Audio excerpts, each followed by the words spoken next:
Assalamualaikum warahmatullahi wabarakatuh dan salam sejahtera. Video ni kita akan bincangkan chapter 4, Transient Heat Conduction, dan kita akan fokus pada dalam sistem analisis ya. So sebelum ni kita dah bincang banyak berkaitan dengan steady state, di mana dalam case steady state kita anggapkan sistem telah berada dalam equilibrium dan masa tidak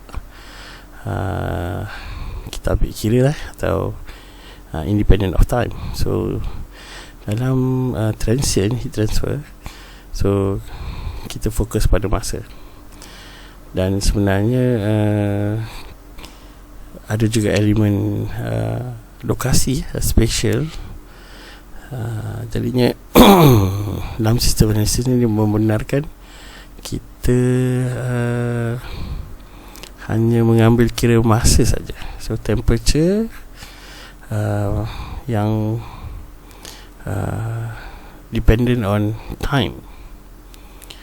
Jadinya dalam contoh figure kat sebelah kanan ni, kita nampak ada dua benda ni, copper ball dan roast beef. Kalau kita tengok copper ball ni, keseluruhan copper ball ni dia punya suhu dia sama, dekat sini pun sama 70, sini pun 70, dan luar dan dalam pun 70. Manakala untuk roast beef ni yang besar ni, berdasarkan suhu yang dilabel kat sini, kat luar ni mungkin tengah dipanggang ni, so 110 darjah Celsius dan dalam ni 40 darjah Celsius. Maksudnya dia punya suhu tu berbeza, dia mempunyai temperature distribution lah. Okay, so ni first kali beza dia. So dalam sistem analisis ni sebenarnya adalah kita menganggapkan case kita, sistem kita tu dia punya suhu dia adalah uniform, dan apa yang kita cari adalah perubahan temperature berdasarkan masa. Okay, so cuma ada case yang kita boleh anggapkan begini, dan ada case yang kita tak boleh anggapkan begini. So yang tu kita nak tengok Okay, sebelum kita pergi jauh, kita tengok kat sini, slide ni dia menunjukkan macam mana dia derive equation, tapi sebabkan kita tak nak fokus pada derivation dia, cukup sekadar kita faham bahawa dia macam biasa bermula dengan energy balance punya konsep. So kat atas ni kita tulis heat transfer into the body during dt equal to the increase in the energy of the body during dt. Maksudnya kita ada sistem kat sini di mana heat masuk, heat transfer into the system, dan perubahan Q kat dalam ni adalah yang akan menyebabkan perubahan Q kat dalam kita punya sistem ni lah. Jadi bila kita tukarkan dalam bentuk formula, dan kemudian kita try derive dia untuk T so untuk time, untuk time kita akan dapat satu expression yang membentuk begini So kalau kita tengok kat sini, T ni, kita ada temperature, T besar temperature, yang bergantung pada time. So ini adalah suhu pada waktu tertentu. Contoh macam temperature pada saat ke-10 macam tu So minus dengan T infinity, T streamline, T surrounding lah ni kat keluar. over dengan Ti, dan Ti ni adalah T awal initial minus dengan T infinity juga lah, T surrounding lah. So dia equal dengan E minus BT So ini adalah nilai B ni sebenarnya diwakili dengan HAS over rho VCP. So ini H adalah heat convection, heat coefficient. So yang ni adalah area surface lah. Rho density, volume, dan CP adalah heat capacity lah. So B ni kita panggil sebagai time constant lah. Dia sebagai satu perkali sebenarnya, macam nilai perkali. So apa signifikan atau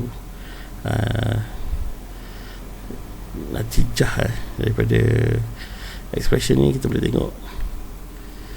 Okay, so kat sini kita nampak ada graf paksi Y kita ni temperature depend on time. Okay, temperature kat sini kita ada time. Okay, so tadi TI kita kata dia bermula kat sini bermula di sini, titik sini. Temperature dia tak kisahlah, contoh 40 darjah ke 60 darjah ke. Dan dalam kes ni kita naikkan kita panaskan mungkin, kita ubah suhu T surrounding je, boleh ambil contoh 100 ke 120 tak salah. Dan temperature sistem kita tu keseluruhannya akan berubah dengan waktu. Dan nilai B tadi yang kita kira ni, nilai B ni dia akan mempengaruhi kadar perubahannya. So kalau kita tengok ni B3, kalau ni contoh B3 lebih besar B2, lebih besar B1. So B3 ni kalau nilai dia besar, dia punya kadar perubahan tu laju awal laju dan makin lama makin perlahan lah. Sama juga B2, B1 So ni adalah dia punya perbandingan, dan akhir sekali dia kesemua ni akan capai equilibrium pada T infinity lah. Okay, so kita nampak dah kat sini fungsi nilai B ni atau dia punya signifikan ni Okay, jadinya nanti kita akan juga lihat bagaimana nak kira ni. Sebenarnya nilai ni semua akan diberi nanti. Kebiasaannya soalan akan tanya time lah berapa masa, berapa lama untuk mencapai certain temperature. Sebab temperature nanti akan diberi dan biasa masa, dan dia boleh juga terbalikkan, cuma biasa soalan macam tu lah. Dan setelah kita masukkan semua variables ni, kita akhirnya juga ada soalan dia akan tanya biasalah Q lah nilai Q. So kita kat sini ada 3 expression yang kita akan pakai lah kalau ada soal.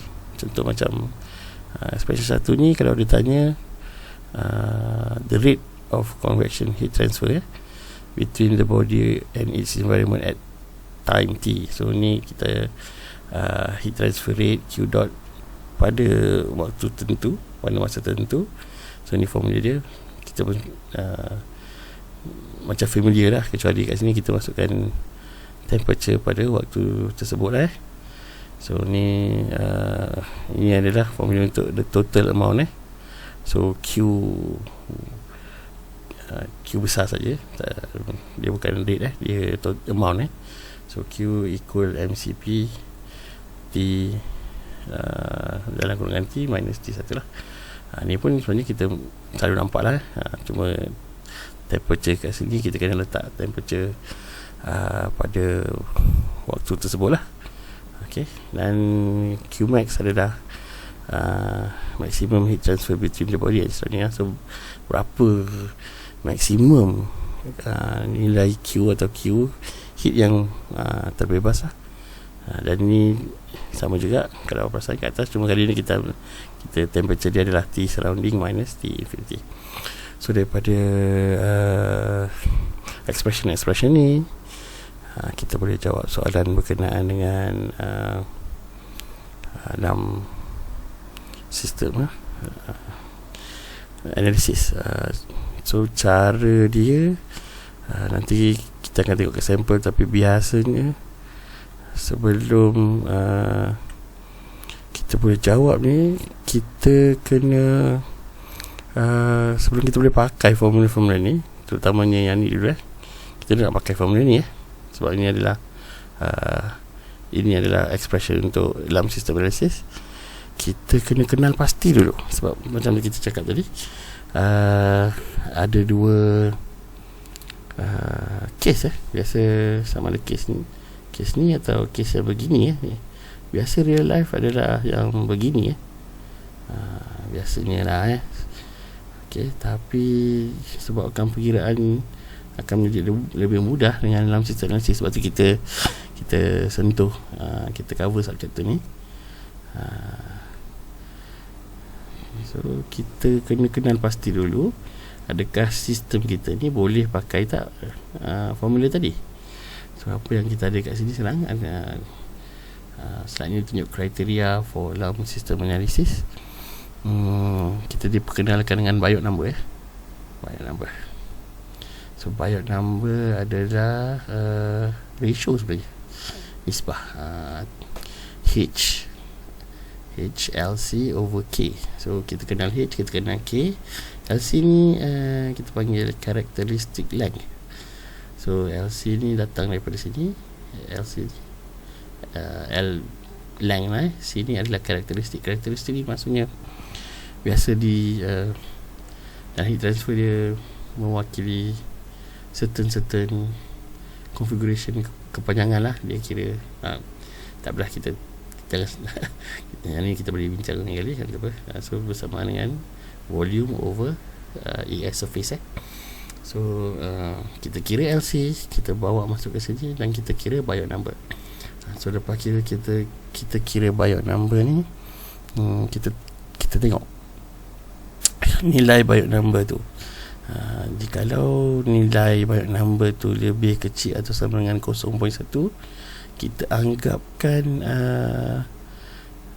case ni kita boleh guna konsep dalam sistem analisis. Maksudnya kita boleh guna formula yang tadi tu, yang kita boleh kira time tu kan. Okay. So tu secara mudahnya begitu sajalah. So yang lain tak ada kita boleh tinggalkan. Ni tak ada benda ni, cuma penerangan sedikit.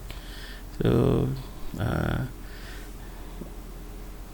secara umumnya untuk subjek tu ni saja yang perlu kita tahu untuk menjawab soalan. So saya ulang lagi sekali,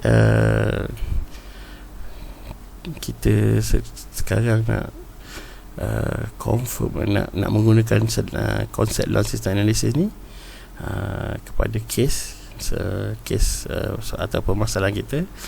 First kali kita kena cari Biot number. Lepas cari Biot number dan confirmkan dia adalah bawah 0.1, kita boleh guna formula yang ni, expression yang ni. Kita masukkanlah nilai-nilai ni semua kita dapat nanti kita akan diberitahu nilai ni, temperature pada keadaan dia macam mana semua. Sebelum ni kita akan diberilah. Kalau tak ada, kena tengok dalam table. Dan last kali kita akan biasa ditanyakan atau disuruh cari nilai time. So lepas kita dapat time tu, biasanya soalan boleh berhenti kat situ, atau nanti soalan boleh tanya juga untuk nilai-nilai Q yang terbabit lah. Okay. So itu saja. Dan lepas ni mungkin kita boleh buat sedikit latihan atau example. Terima kasih.